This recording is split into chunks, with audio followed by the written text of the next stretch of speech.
Honorable members, in this new year, full of aspirations and hope, I welcome you to the joint sitting of the two houses of the Parliament with the belief that your deliberations will be productive and useful.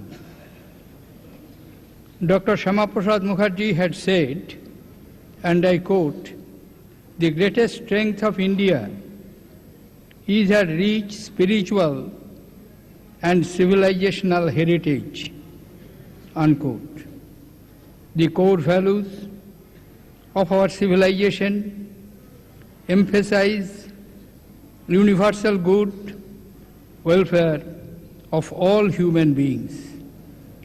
The fundamental tenet of my government is Sabka Saath, Sabka Vikas, all together development of all. Within a span of 9 months, my government has articulated and embarked on a comprehensive strategy for unleashing the full potential of our economy and its precious resource of 125 crore people.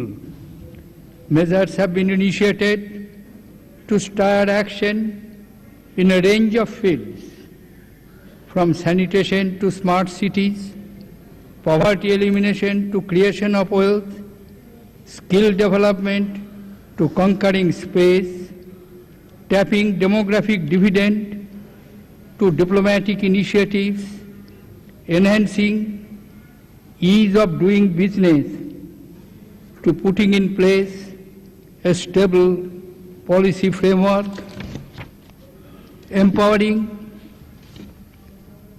individuals to ensuring quality infrastructure, ending financial untouchability, to making the country a manufacturing hub, containing inflation, to stimulating economy, igniting minds, to ensuring inclusive growth, promoting cooperative federalism, to encouraging a competitive spirit among the states. A strong beginning has been made. A promising future awaits us. Honorable members, poverty is a bane to dignified human existence.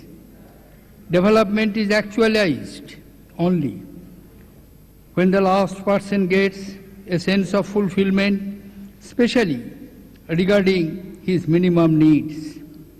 Pandit Deendayal Upadhyay had laid emphasis on holistic development of each and every human being. Ekatma Manvata Darshan, my government is placed to work for the welfare of the poor, the marginalized, and the vulnerable sections of the society. Financial inclusion is critical to poverty elimination.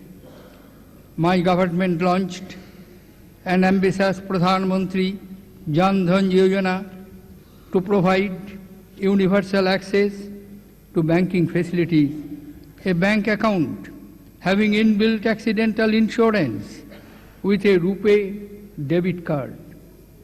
I am happy to state that the coverage under this scheme is close to 100%, with a record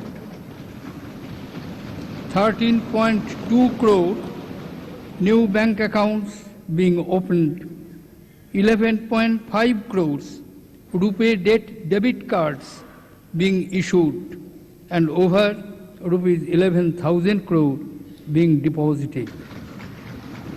The unprecedented target was achieved in less than 6 months, making it the largest such program globally.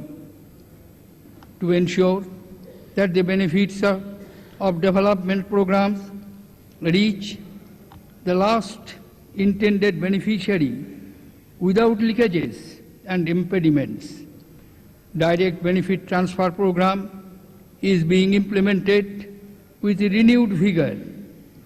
The biggest direct cash transfer program in the world, PAHAL, for transfer of LPG subsidy has been extended across the country from 1st January 2015. So far, covering 75% of the user households. In all, 35 schemes have been brought under direct benefit transfer architecture. Special emphasis is attached to make other entitlement coverage universal. Honorable members, Swachhta is an article of faith for my government.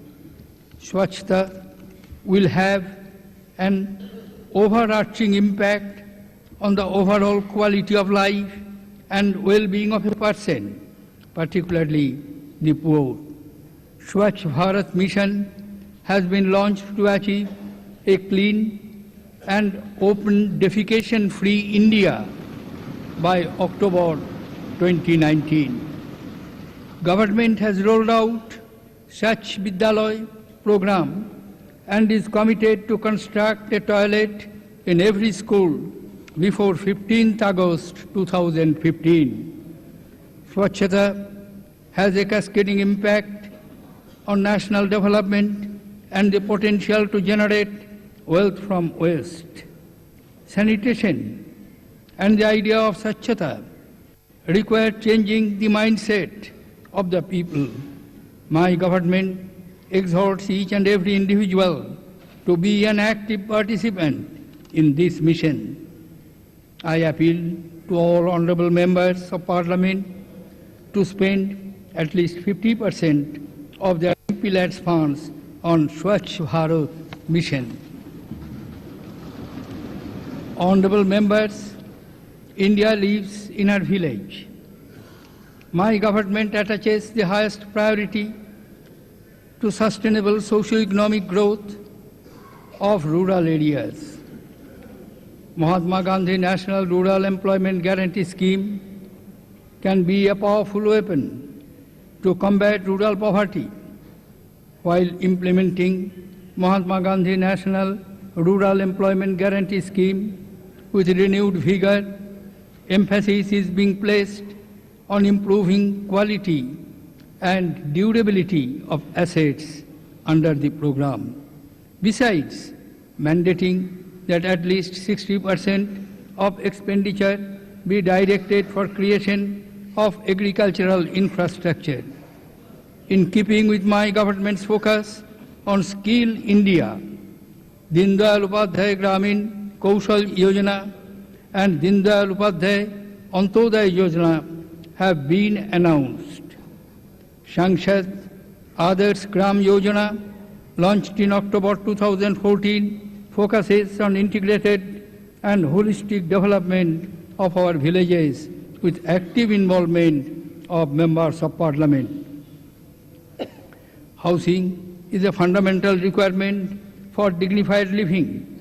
My government is steadfast in fulfilling the aspirations of all households, particularly the poorest of the poor, to have a dwelling unit under the mission of housing for all by 2022, marking 75 years of our independence.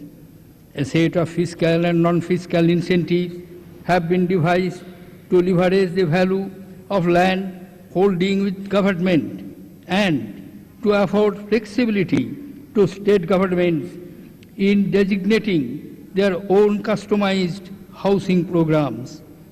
To aid investment in housing sectors, my government has liberalized FDI policy, increased tax incentives for housing loans, and enhanced the corpus of National Housing Bank.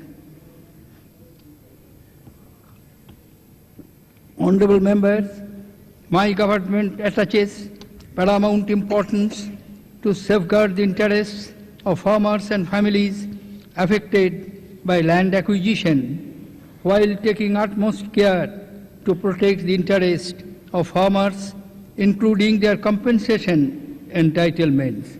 the right to fair compensation and transparency in land acquisition, Rehabilitation and Resettlement Act has been suitably defined to minimize certain procedural difficulties in acquisition of land, inevitably required for critical public projects of infrastructure and for creation of basic amenities like rural housing, schools, hospitals, particularly in remote areas.